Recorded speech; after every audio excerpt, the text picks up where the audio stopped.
Bien, hermanos, buenas tardes tengan todos. Bienvenidos nuevamente a un momento más de reflexionar en la palabra de Dios. Como ustedes saben, estamos viendo domingo tras domingo de forma secuencial el libro de Hechos de los Apóstoles. Así que el día de hoy vamos a meditar en algo que tiene que ver con Hechos de los Apóstoles y que ver con lo que nuestro pastor Carlos nos ha enseñado. Si puedes poner la diapositiva, Marinita, por favor. Nos hemos detenido en el capítulo número... ¿Qué número estamos, hermanos? 9. ¿Qué es lo que hemos visto hasta este momento? Lo que hemos visto es la historia dramática en la que Dios ha llevado a Pablo, un perseguidor de la iglesia, al arrepentimiento y a la fe. Y la historia es maravillosa, hermanos, y podemos meditar mucho tiempo a través de esta historia. Y precisamente hoy vamos a hacer una pequeña pausa, considerando un poco de la vida de Pablo en otra carta que escribió Pablo. Quiero que a través de este pasaje que vamos a ver el día de hoy, hermanos, hoy podamos recordar algo maravilloso que Pablo después va a escribir mucho tiempo después. Acompáñenme en sus Biblias a 1 Corintios, capítulo 15, versículo 10.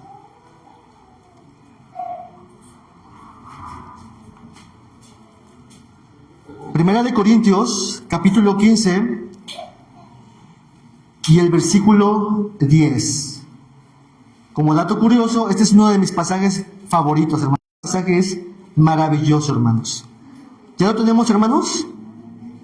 También está ahí en pantalla. Voy a leerlo la primera vez y después me gustaría que me acompañen ustedes a leerlo por segunda vez juntos.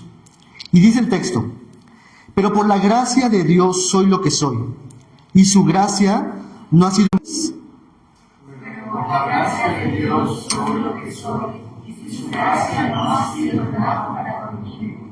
Antes he trabajado más que todos ellos, pero no yo, sino la gracia de Dios conmigo. Es mi intención, hermanos, que a la luz de este pasaje, este sea uno de los textos que tú constantemente medites en tu día a día. Y es vasto, hermanos, en nuestra comprensión acerca de Dios. ¿Notan ustedes, hermanos, una palabra que se repite constantemente? ¿Cuál es? Gracia. Pero por la gracia y su gracia, sino la gracia de Dios. 3 veces se repite de forma intencional la palabra gracia. Así que, hermanos, le he puesto a esta enseñanza la sublime gracia de Dios. La sublime gracia de Dios. Y yo sé que todos los que estamos aquí, o muchos de nosotros, también los que están viendo la transmisión, que les mandamos un saludo, sabemos acerca de la gracia de Dios, hemos escuchado de la gracia de Dios. Y no es mi intención decir algo novedoso o algo que no conocías, sino simplemente ir al pasaje y extraer unas cosas de ahí que son importantes, que necesitamos recordar todos los días. Porque, hermanos, sucede que muchas veces, después de escuchar una palabra constantemente, se nos hace común y ordinaria. Y el día de hoy quiero que nos detengamos en este pasaje. Vamos a ver las siguientes cosas. Vamos a ver a la luz de este pasaje 3 cosas principales. Lo primero es que esta sublime gracia de Dios nos va a dar una identidad nueva. Lo segundo es que esta sublime gracia de Dios nos va a dar motivos nuevos, nos va a proveer de motivos nuevos, y esta sublime gracia de Dios nos va a dar una perspectiva nueva, una identidad, motivos y perspectiva nueva. Veamos entonces el primer encabezado de la identidad nueva. Fijen su atención ahí en su Biblia. En 1 Corintios 15:10 inicia diciendo Pablo: pero por la gracia de Dios soy lo que soy. ¿Cómo inicia nuestro pasaje? Si se dan cuenta, inicia con un pero. Para ciertos contextos en particular, un pero puede ser tanto buenas noticias como malas noticias. La clásica idea de jovencitos que se están pretendiendo y dicen: oye, es que tú eres muy educado, eres muy amable, eres muy trabajador, pero, ¿qué significa ese pero en ese momento? Algo que va a cambiar todo lo que acaba de decir, a la basura, ¿no? Y Pablo usa la palabra pero, hermanos, para también marcar una historia, un cambio de tono de lo que ha venido diciendo algunos pasajes más hacia atrás.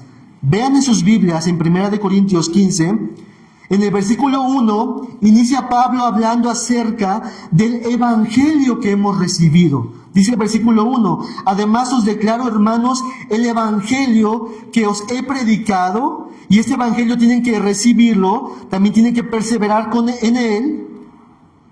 Pablo nos enseña mucho acerca del evangelio en el versículo 1. En el versículo 3, Pablo empieza a decir el contenido del evangelio, que Cristo murió conforme a las Escrituras. En el versículo 4, que fue sepultado. En el versículo 4 también nos dice que resucitó y que también apareció a diferentes testigos. Hermanos, el evangelio es eso. El evangelio son buenas noticias en el que se anuncia de que Jesús vino, murió, resucitó y que fue indubitable las pruebas y evidencias que dejó de tal acontecimiento. Una fe histórica, una fe bíblica. Y en el versículo 5 al 7 se nos presentan estos testigos. Primeramente Cefas, es lo que señala, que en este caso es Pedro también. En el versículo 6 dice que a 500 hermanos a la vez se les apareció, a muchos de ellos. También en el versículo 7 a Jacobo se le apareció Jesús resucitado. Y en el versículo 8 fíjense lo que dice.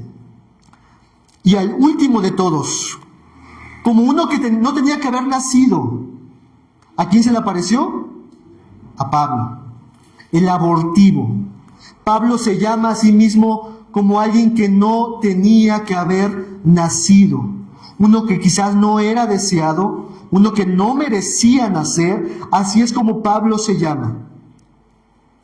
Pero para Pablo nos muestra, hermanos, lo asombroso que sucedió. Versículo 9, fíjense ustedes, ahí en sus Biblias.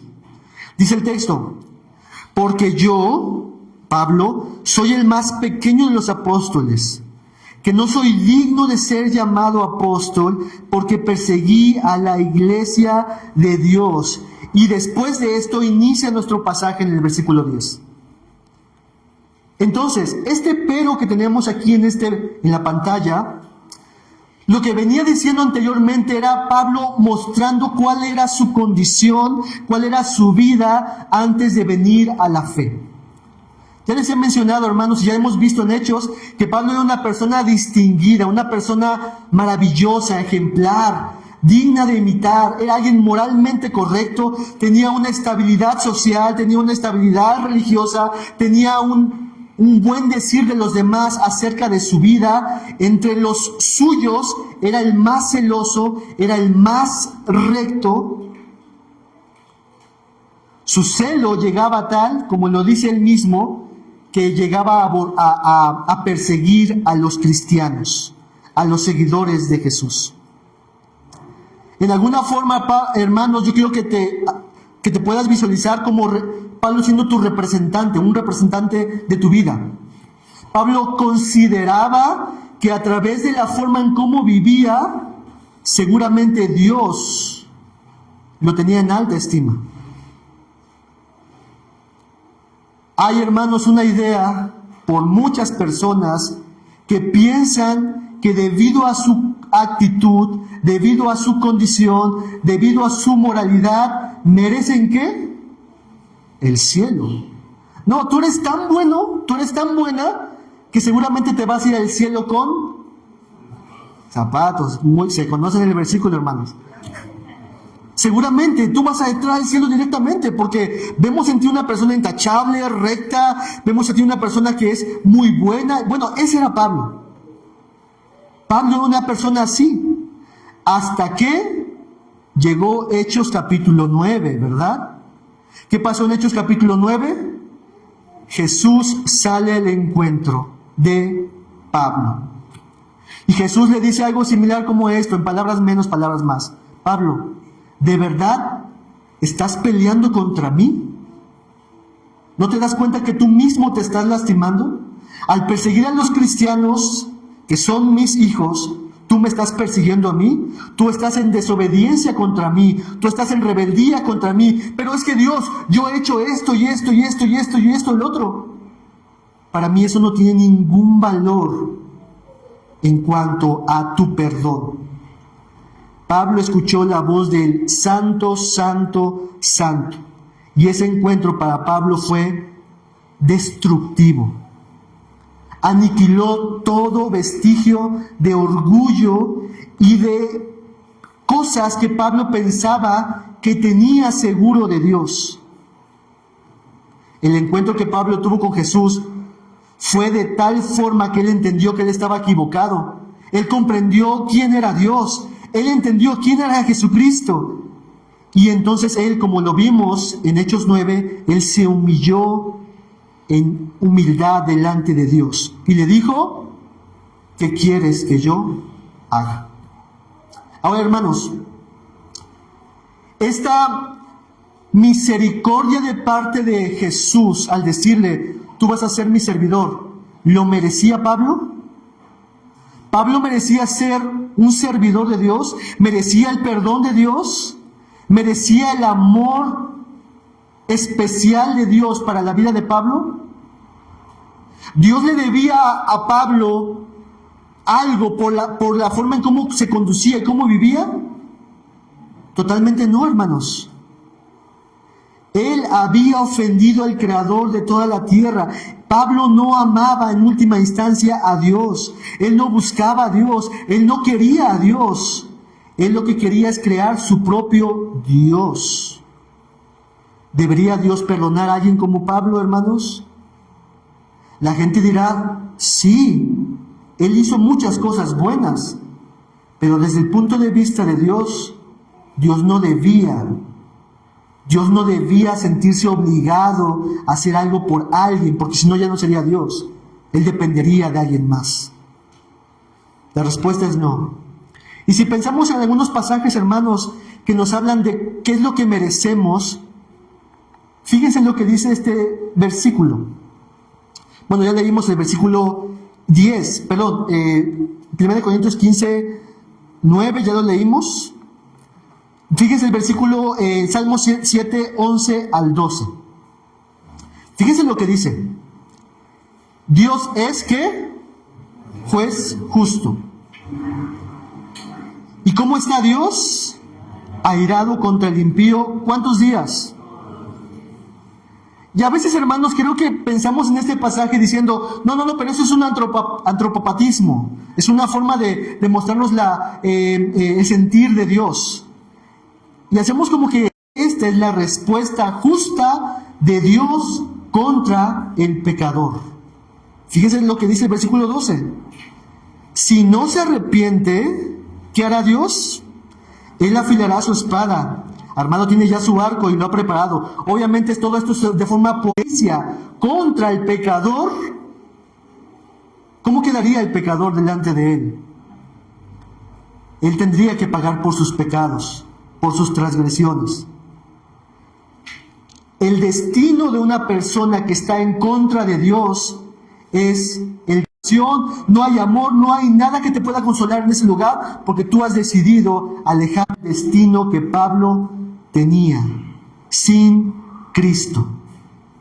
Y es entonces cuando llega ese glorioso pero. Yo era todo esto.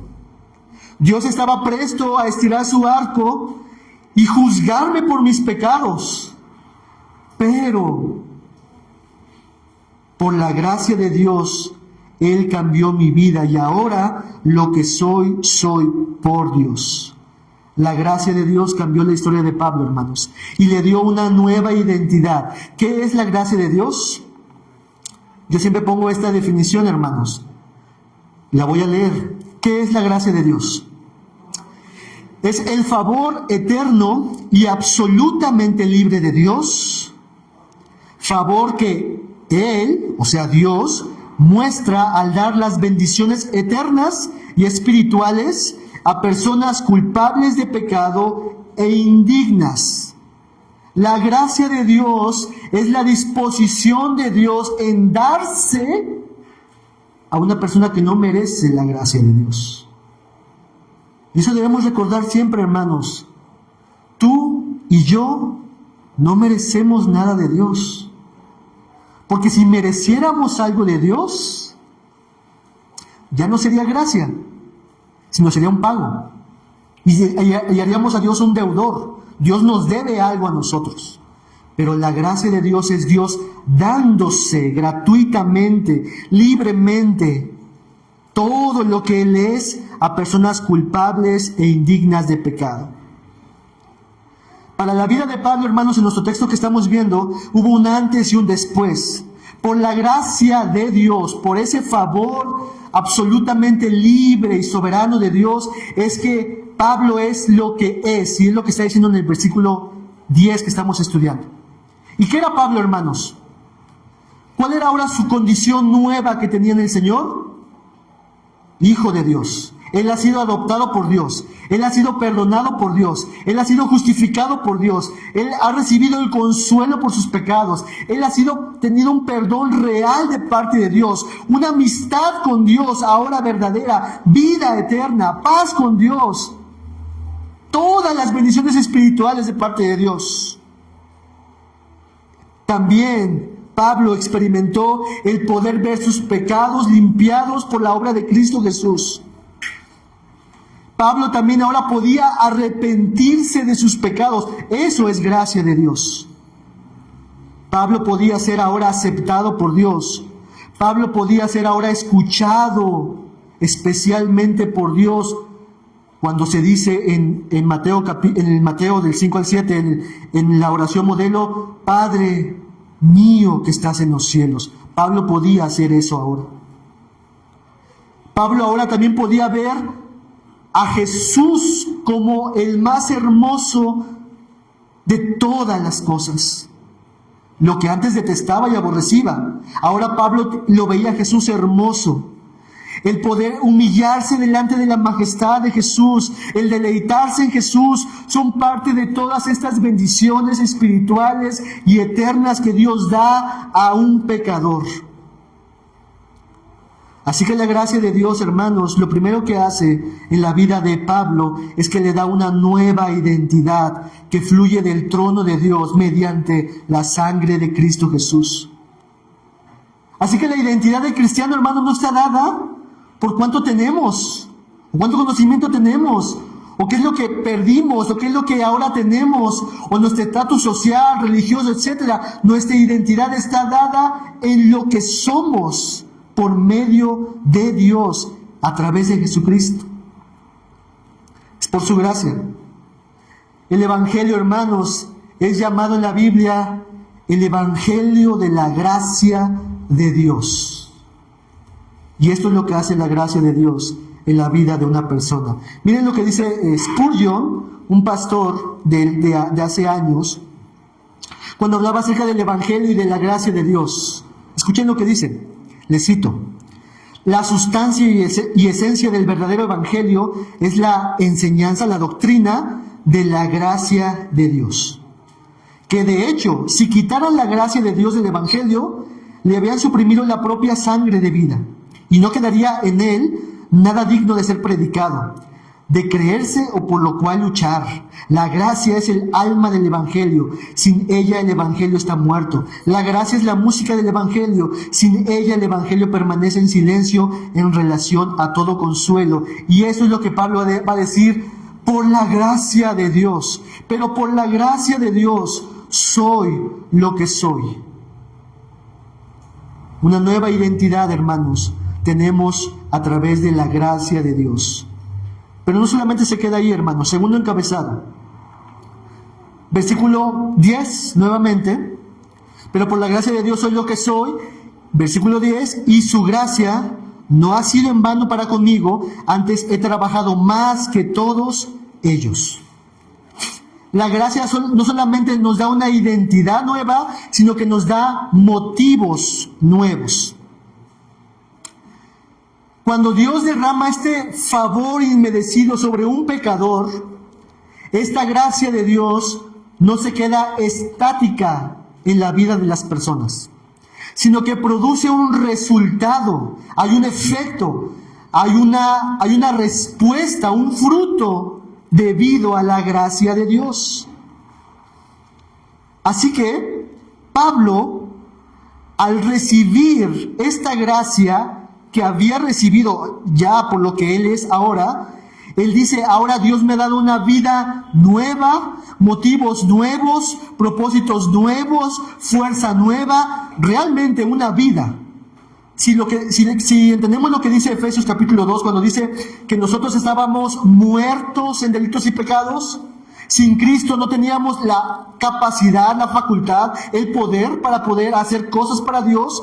Cuando Cristo nos da gracia, nos da una vida para poder hacer todo lo que antes no podíamos hacer sin su gracia. Y eso es lo que Pablo está diciendo. Por eso es que ahora dice, debido a esto, es que ahora yo he trabajado más que todos ellos. ¿Qué significa, hermanos? ¿Que la gracia se trabaja? ¿La gracia se puede trabajar? ¿Uno se esfuerza en la gracia? Eso es lo que está diciendo aquí. En un sentido, la gracia no se esfuerza para obtener la gracia, pero sin duda la gracia produce la fortaleza para trabajar en la gracia. Pablo no dice que él se esfuerza para obtener la gracia de Dios, sino que ahora él se está esforzando debido a la gracia que ha recibido. La salvación, obviamente, como ya hemos dicho, es por gracia mediante la fe. Pero esta salvación viene acompañada por obras que ahora podemos hacer como cristianos. Esta palabra he trabajado, hermanos, interesantemente, la va a ocupar Pedro, cuando está recogiendo las redes después de estar intentando pescar mucho tiempo, ¿se acuerdan? Pedro se embarca con sus demás amigos a pescar, están toda la noche metiendo, sacando, están cansadísimos. Jesús va con ellos y les dice, ¿qué están haciendo? Metan la red nuevamente. Señor, hemos trabajado toda la noche, nos hemos fatigado, nos hemos esforzado. Eso es lo que significa esta parte de trabajado. Habla de un trabajo que es agotador, que implica un esfuerzo extremo, que lleva hasta el cansancio. Y esa es la intensidad de lo que Pablo está diciendo aquí. He trabajado más que todos. La idea con todo esto, hermanos, es que Pablo está diciendo algo similar a esto. He trabajado insistentemente, excesivamente, hasta quedar agotado, y al otro día continúo mi trabajo. Eso es lo que Pablo está diciendo, o el énfasis de 1 Corintios 15, 10. Ahora, preguntémonos un poco, hermanos, ¿en qué es lo que Pablo trabajaba? ¿En qué es lo que Pablo trabajaba de tal forma que era insistentemente, excesivamente, hasta quedar agotado? ¿Cuál era el trabajo que Pablo hacía constantemente que nos lleva a entender que lo hacía de esta forma tan excesiva? Veamos algunas cosas, hermanos, a la luz de otra carta. Acompáñenme a 2 de Timoteo. La carta de 2 de Timoteo. La carta de 2 de Timoteo, hermanos, Pablo la va a escribir. Es la última carta que Pablo va a escribir antes de morir. Se la escribe a un joven llamado Timoteo. Y en esta carta encontramos que Pablo le está dejando la estafeta a Timoteo y le va a enseñar y va a recordar: Timoteo, tienes que esforzarte en estas cosas. ¿En qué Pablo trabajaba? ¿Cuál era su trabajo que hacía insistentemente, excesivamente? Punto número 1, a la luz de 2 de Timoteo. La primera es la predicación del Evangelio. Pablo trabajaba incansablemente en predicar el Evangelio. Acompáñame a 2 de Timoteo capítulo 4, versículo 2. ¿Lo tienen, hermanos? Y dice Pablo a Timoteo, Timoteo, que prediques la palabra, Ese es el trabajo de Pablo, que instes a tiempo y fuera de tiempo, redarguye, reprende, exhorta con toda paciencia y doctrina. Tu trabajo, Timoteo, discípulo de Jesús, es predicar el Evangelio. ¿Cuánto tiempo? Todo el tiempo que se pueda. En eso Pablo se esforzaba. Otra cosa más. Segunda cosa, Pablo se esforzaba en la preservación del Evangelio.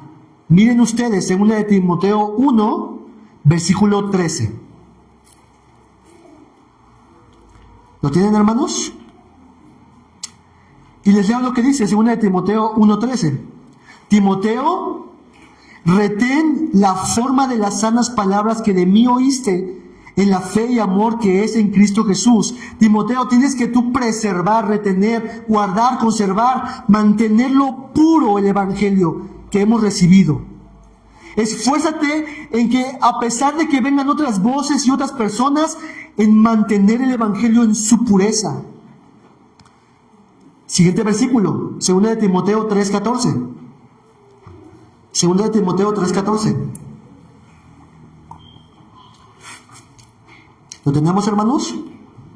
Y dice, Timoteo, pero persiste tú, ¿en qué? En lo que has aprendido y te persuadiste, sabiendo de quién has aprendido.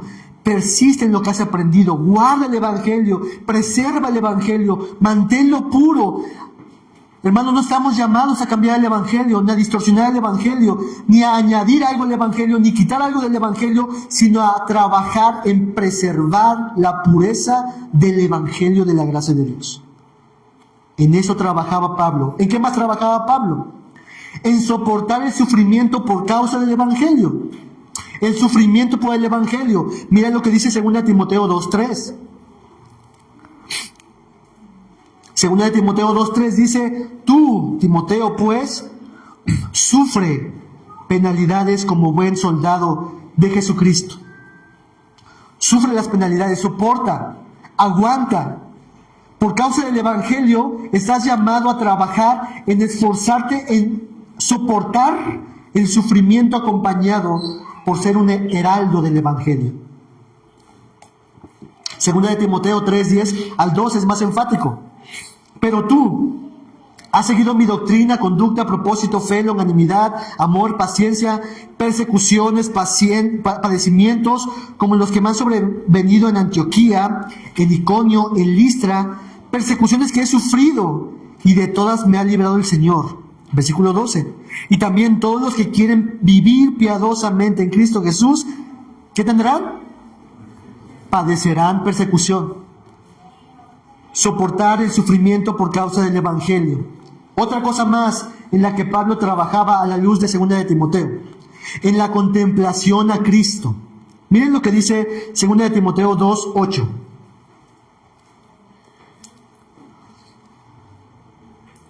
Dice el texto, acuérdate de Jesucristo, del linaje de David, resucitado de entre los muertos, conforme a mi Evangelio. Nos recuerda lo mismo acerca de nuestra contemplación, recordatorio, hacer memoria acerca de Jesucristo. Miren lo que dice, porque yo ya estoy para ser sacrificado y el tiempo de mi partida está cercano. He peleado la buena batalla, he acabado la carrera, he guardado la fe. Por lo demás me está guardada la corona de justicia, la cual me dará el Señor juez justo en aquel día, y no solo a mí, sino también a todos los que aman su venida. Los que están recordando de su venida, los que esperan la venida de Jesús, los que están contemplando a Jesucristo, están haciendo memoria de Jesucristo. Hermanos, eso no un trabajo, hacer memoria constantemente de Jesús. De hecho, la Santa Cena, ¿qué es lo que nos invita a hacer? A recordar a Jesucristo. ¿Por qué, hermanos? Porque muchas veces nosotros, ¿qué hacemos? Nos olvidamos de aspectos de Jesucristo que deberíamos de recordar para nuestra vida cotidiana. Lo que nos enseñaba nuestro hermano Frank. Esposos, ustedes deben amar a sus esposas. ¿Cómo? Contemplando a Cristo, haciendo memoria de Cristo, viendo cómo Cristo ha amado a su iglesia, y de la misma forma así ustedes deben amar a su esposa. Esfuércense en contemplar el amor de Cristo para que ustedes puedan amar como Cristo. Continuamos. Quinto punto, acerca de lo que Pablo se esforzaba y trabajaba. Y obviamente el quinto punto es que Pablo se esforzaba y trabajaba en su lucha ¿contra qué? Contra el pecado. Segunda de Timoteo 2:19, vayan a ese pasaje. Segunda de Timoteo 2:19. Y dice el texto: pero el fundamento de Dios está firme, teniendo este sello: conoce el Señor a los que son suyos, y apártese de iniquidad todo aquel que invoca el nombre de Cristo. El luchar contra el pecado, hermanos, implica un trabajo, implica un esfuerzo, una dedicación. ¿Por cuánto tiempo? Desde que creímos en el Señor. Aquí dice: todo aquel que invoca el nombre de Cristo Jesús, todo aquel que es del nombre de Jesucristo, luche y esfuércese por apartarse de toda iniquidad. Segunda de Timoteo 2:22 es más enfático. Allá adelantito dice: huye también de las pasiones juveniles. ¿Qué debe hacer el cristiano, aquel que ha recibido la gracia de Dios? Huir de toda iniquidad, de toda pasión juvenil, de todo pecado. Hermanos, ¿cuál es el trabajo que Pablo se esforzaba incansablemente, constantemente, hasta el borde del agotamiento cada día? Al menos estas 5 podemos mencionar: en predicar el Evangelio, en preservar el Evangelio puro, en sufrir a causa del Evangelio, en contemplar una y otra vez a Cristo Jesús, en luchar contra el pecado. Esta es la obra, hermanos, que podemos hacer. ¿Y por qué podía hacer esto Pablo, hermanos? ¿Qué lo motivaba a Pablo a trabajar de esa manera? Lo que hemos visto en Primera de Corintios: por su gracia. Miren un pasaje que a mí también me gusta mucho aquí en Corintios. Segunda de Corintios 5, 14 al 15. Y me encanta mucho este pasaje, hermanos. Y dice: porque el amor de Cristo nos constriñe. ¿Qué significa constriñir? En la Nueva Biblia de las Américas lo pone como nos apremia. Algunos diccionarios lo ponen esta palabra como algo que atormenta, que controla, que gobierna. Y lo que está diciendo es: al contemplar el amor de Cristo, al recordar el amor de Cristo, ese amor que ha sido derramado por mí, para mí, ese amor me controla, me domina, me apremia, me constriñe, me atormenta, de tal forma que, pensando en esto, que si uno murió por todos, luego todos murieron, y por todos murió para que los que viven ya no vivan para sí, sino para aquel que murió y resucitó por ellos. Por eso, al contemplar el amor de Cristo Jesús hacia un pecador, su amor me constriñe, me conmueve, me controla, me domina, me atormenta, para no vivir a mi manera, sino vivir a la manera de Cristo. Cuando Pablo meditaba, consideraba el amor de Cristo, la gracia de Dios, Pablo se veía impelido a vivir para el Señor. Así que, hermanos, la gracia de Dios no solamente nos da una nueva identidad, sino también nos da una correcta y nueva disposición, motivación para trabajar, para esforzarnos a causa de su amor inagotable. Y por último, hermanos, nos da una nueva perspectiva. Primera de Corintios capítulo 15, versículo 10. ¿Cómo dice ahí en pantalla, hermanos?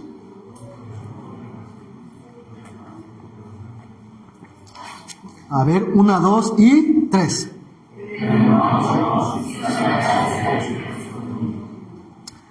El tercer palabra que usa Pablo de la gracia de Dios. El trabajo que Pablo hacía era abundante. De hecho, él dice: he trabajado más que todos ellos, hablando de los apóstoles. Y no lo dice en una forma jactanciosa, sino está diciendo que él está buscando hacer las cosas para el Señor constantemente. Pero Pablo termina diciendo: Pero de todo ese trabajo que me he llevado al agotamiento, termina diciendo que no fui yo, sino ¿quién? La gracia de Dios conmigo. Su gracia, hermanos, entonces nos da una nueva perspectiva al hacernos ver que todo lo bueno que Israel hace, todo lo bueno que Fran hace para Dios, todo lo bueno que Marianita hace para Dios, es por gracias de ¿quién? De Dios, de su gracia en nosotros. Es debido a que Dios nos ayuda, nos motiva, nos alienta a realizarlo. La Biblia de la Nueva Traducción Viviente lo dice de esta forma: pero no fui yo, sino Dios quien obraba a través de mí por su gracia. Dios obra a través de cada creyente, de cada cristiano. Dios no solamente inicia su obra en nosotros, sino Filipenses nos va a decir que Él continúa su obra en nosotros. Filipenses 1:6 dice que la buena obra que comenzó en ti, Dios la va a perfeccionar hasta que Cristo regrese. Efesios 2:10 dice que Él nos salvó por su gracia. Somos creación nueva suya, pero nos creó para buenas obras, las cuales Dios preparó de antemano para que andemos en ella. La gracia es poder de Dios para hacer buenas cosas para Dios, pero en última instancia es Dios obrando a través de nosotros y por nosotros. Una perspectiva nueva nos da su gracia. Una perspectiva nueva. Su gracia nos da una perspectiva correcta de que la gloria en la salvación es de Dios y la gloria en mi santificación progresiva es de Dios. Todo lo bueno que hay en mí es gracias a Dios. Y todo lo malo que hay en mí, ese soy yo sin Dios. Ese es un pecador salvado por gracia. Todo lo malo que ves en mí, hermano, ese es un pecador salvado por gracia. Pero todo lo bueno que veas en mí, cualquier cosa, o en tus hermanos, es una obra de la gracia de Dios en su vida. Entonces, hermanos, la gracia nos da una perspectiva correcta de que toda la gloria, tanto en la salvación como en la santificación, es una obra de Dios que le lleva a darle gloria a Dios. Inciso B. Su gracia también nos da una perspectiva correcta para ser humildes y no pensar más allá de lo que somos. Si hemos entendido todas estas cosas que hemos visto el día de hoy, entonces tú no tienes ninguna razón para decir yo soy mejor que, o yo merezco más que. Aquel sí merece ser esto, pero yo no. La gracia de Dios nos da una perspectiva correcta, una perspectiva nueva y diferente para ser humildes, hermanos. Humildes. Y no jactarnos de decir, Dios me salvó porque yo lo merecía. Yo tengo estos dones y estas habilidades porque yo lo merezco. Sino nos pone en una posición de humildad de decir, lo que tengo, Dios, es gracias a ti. Aquí me acordé de la historia que Jesús señaló en Lucas, cuando cuenta la parábola del fariseo y el publicano, ¿se acuerdan? Donde el fariseo se jactaba y decía, Dios, yo he ofrendado, yo he dado misericordias, yo he dado limosnas, yo oro, yo ayuno, yo ofrendo, yo predico, lo que ustedes quieran poner. Yo soy un hijo digno tuyo. No soy como este publicano. Este miserable pecador, yo sí merezco más de ti, Dios. ¿Y cuál era la actitud del publicano, hermanos? En tierra diciendo, Dios, yo no merezco nada de parte de ti. Sé propicio a mi pecador. Ten compasión de mí. La gracia, hermanos, nos hace tener la actitud de ese publicano. Señor, has tenido compasión de mi vida. Tú has sido bueno conmigo. ¿Cómo yo no voy a poder perdonar a mi hermano o a mi hermano que me ha ofendido? ¿Cómo voy a tratar yo así a mi esposo o a mi esposa? ¿Cómo yo voy a sentirme superior porque predico o enseño a otro hermano que no hace nada? No, la gracia de Dios nos da una perspectiva correcta para ser humildes y no pensar más allá de lo que Él nos ha dado. Pero también su gracia nos da una perspectiva correcta de la eternidad. Hermanos, cuando tú y yo, los creyentes, estemos delante del trono de Dios, delante de la presencia de Dios, será evidente que todo lo que hicimos fue gracias a ¿quién? A Dios, a su gracia. Y arrojaremos todas nuestras coronas delante de Dios. Todo lo que hicimos aquí en la tierra para Él, lo pondremos delante de Él y diremos: Señor, tú me permitiste hacer esto por ti y para ti. Aquí en la tierra solamente sufrí. Ese sufrimiento y ese soportar y ese ser paciente, lo pongo delante de ti, porque si aguanté, si soporté, si padecí y puse todavía mi esperanza en ti, fue gracias a ti, Señor. Si ante aquel pecado y aquella tentación yo le dije muchas veces no y no y no, hoy pongo delante de ti esta corona diciendo: tú me fortaleciste, tú lo hiciste en mí y tú has sido bueno. Cuando estemos delante de Dios, hermanos, arrojaremos nuestras coronas delante de Él, al autor y consumador de la fe, al Cordero de Dios, al que es el único digno. Cuando estemos allá en el cielo, hermanos, nadie dirá: mírenme todo lo que conseguí, miren todo lo que yo hice a causa del reino, mírenme a mí. Todos diremos: miren al Cordero, a ese Cordero digno. Acompáñame a tu Biblia, Apocalipsis capítulo 7, y veamos esta visión de la eternidad. Apocalipsis capítulo 7. Apocalipsis son ventanas que nos muestran acerca del destino final de la humanidad. Apocalipsis capítulo 7, versículo 9 al 12.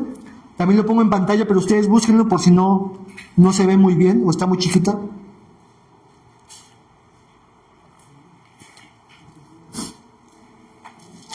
Y este es el momento en el que estamos delante de Dios. Después de esto, miré, y aquí una gran multitud, la cual nadie podía contar, de todas las naciones y tribus y pueblos y lenguas, que estaban delante del trono y de la presencia del Cordero, vestidos de ropas blancas y palmas en las manos. Esta es una descripción, hermanos, de todos los que han creído en Jesucristo. Y clamaban a gran voz en aquel día, diciendo, ¿qué dicen, hermanos?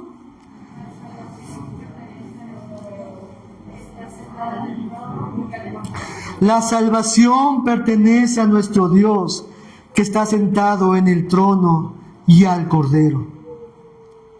Versículo 11, y todos los ángeles estaban en pie alrededor del trono, y los ancianos y los 4 seres vivientes, y se postraron sobre sus rostros delante del trono y adoraron a Dios, diciendo, vamos a decirlo juntos, 1, 2, 3.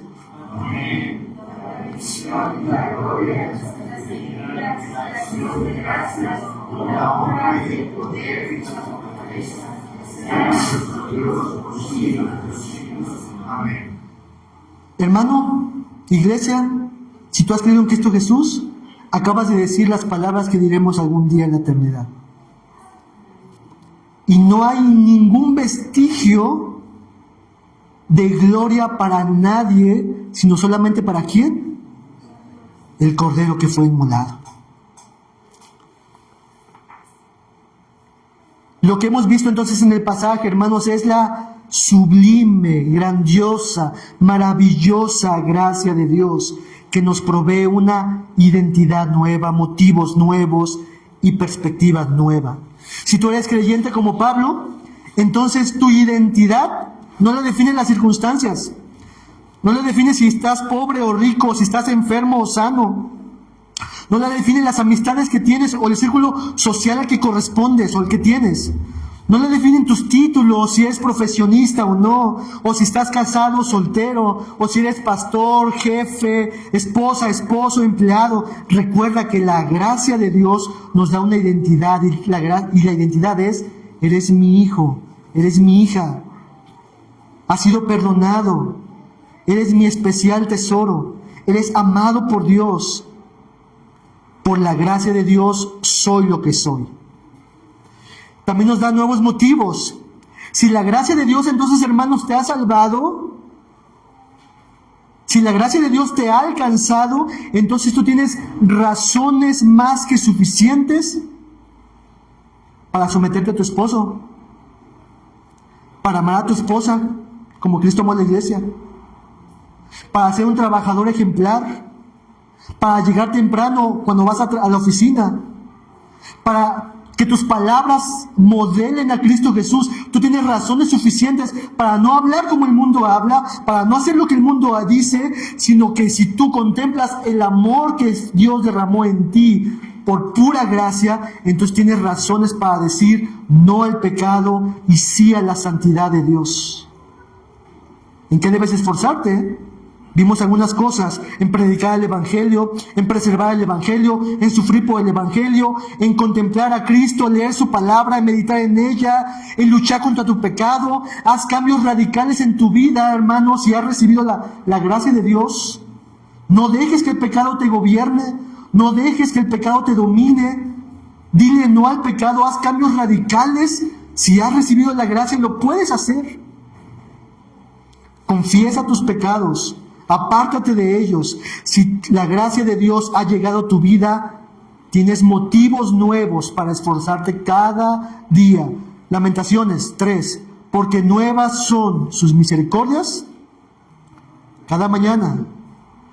Por lo tanto, nuevas fuerzas Dios te dará cada día para caminar en esa gracia. También nos da una nueva perspectiva, hermanos, donde Dios nos ayuda a ver que toda la gloria será para Él.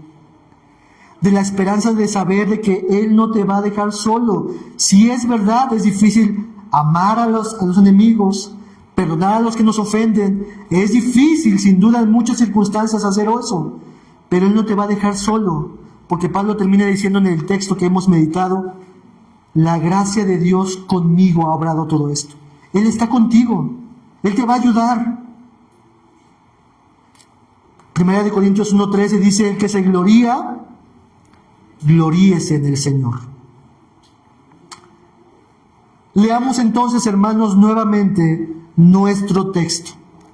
Vamos a leerlo todos juntos a la de 3. 1, 2, 3. Pero por la gracia de Dios soy lo que soy, y su gracia no ha sido nada para conmigo. Antes he trabajado más que todos ellos, pero no yo, sino la gracia de Dios conmigo. Ese es un texto, hermanos, que si mañana lo lees, va a decir lo mismo. Y pasado mañana lo lees y va a decir lo mismo. Y siempre, hermanos, vas a poder reencontrar este raudal de bendiciones para recordarte a ti: yo no merecía nada de parte de Dios, pero si soy algo es por su gracia. Y esa gracia me ayuda a poder esforzarme y trabajar otro día más en esta mañana nueva. Y esta misma gracia me ayuda y me recuerda de que al final del día todo le dará gloria a Dios eternamente y para siempre. Esta es la gloriosa gracia de Dios, la sublime gracia de Dios, el bendito Cristo que tenemos, hermanos. Amigo que nos visitas y que nos ven en las transmisiones, si tú no tienes esa gracia de Dios, si tú no tienes a Cristo, ¿qué es lo que ha hecho Dios? Ha mandado a Jesucristo, quien ha encarnado la gracia de Dios, y te dice a ti: venid a mí, todo el que esté trabajado y cargado, que yo lo haré descansar. Es el Dios de gracia a través de Cristo Jesús, que a ti también te dice: amigo, esto también es para ti gratuitamente. Tú no te tienes que esforzar en ser una mejor persona, una mejor versión de ti, sino tienes que venir solamente a los pies de Jesucristo, humillarte delante de Él, confesar tus pecados delante de Él y decir: Jesús, sálvame, perdóname, Yo voy camino a mi condenación, pero he escuchado de tu gracia que das a un pecador como yo. Esta gracia de Dios también es para ti, amigo que nos visitas, los que nos ven en la transmisión. Jesús le dijo a una mujer: yo soy la resurrección y la vida. El que cree en mí, aunque esté muerto, vivirá. Y todo aquel que cree en mí, el que cree y vive, no morirá eternamente. ¿Crees esto? Es lo mismo que te decimos hoy, amigo, que nos visitas, amiga que nos visitas. ¿Crees en Cristo? ¿Crees en su gracia? ¿Crees en su palabra? Ven a Jesucristo. Él te dará provisión de su sublime gracia para tu vida. Acompáñame a terminar con una oración por este tiempo de meditación. Señor, Dios de toda gracia, Dios de infinita y maravillosa gracia, que tu gracia ha sido derramada, Señor, no a personas que lo merecen, no a personas dignas, capaces, hábiles, sino a personas pecadoras. Hoy te queremos levantar y reconocer como un Señor bondadoso, compasivo, que nos has mirado con compasión. Y así como con Pablo te has acercado a nuestras vidas en alguna ocasión, Señor. Y tú lo que quieres, Señor, de nuestra vida es que podamos disfrutar de tu amor, de tu perdón, de tu salvación.